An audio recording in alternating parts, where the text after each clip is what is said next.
From VOA Learning English, this is the Economics Report.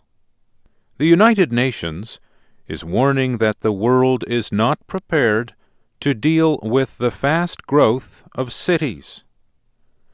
The World Economic and Social Survey 2013 calls for new ways to meet the needs of city populations. More than 6.5 billion people are expected to be living in cities by 2050. Most new city dwellers will be in developing countries. The United Nations says the effect on limited resources in many countries will be huge.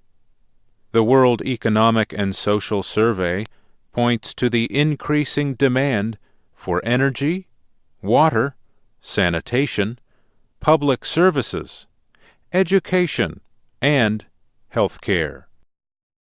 The world population is expected to rise to more than 9 billion by 2050.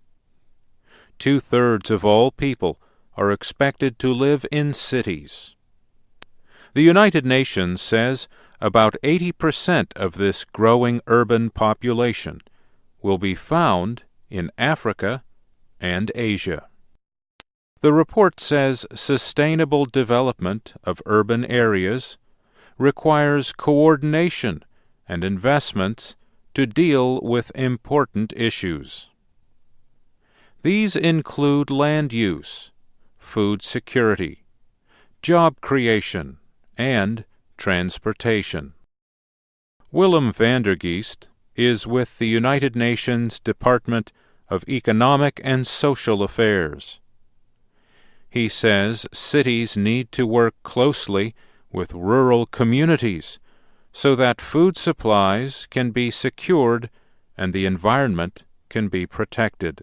We need sufficient integration with cities.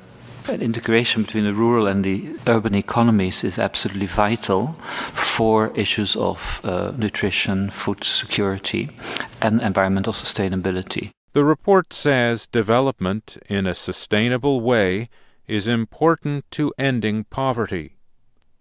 The report also examines the problem of food insecurity, which affects hundreds of millions of people around the world. 1 in 8 people are still chronically undernourished. UN officials say some things are clear. The Assistant Secretary General for Economic Development, Shamshad Akhtar, says world food production will have to increase by 70%. That increase will be needed to feed the additional 2.3 billion people expected on the planet by the middle of the century. She says an important part of meeting that need is to waste less food. There has to be efforts to reduce food wastage. Changes will have to take place in the food chains, production, storage, transportation, and consumption. Food and nutrition security are core elements of the Sustainable Development Agenda. And that's the Economics Report from VOA Learning English.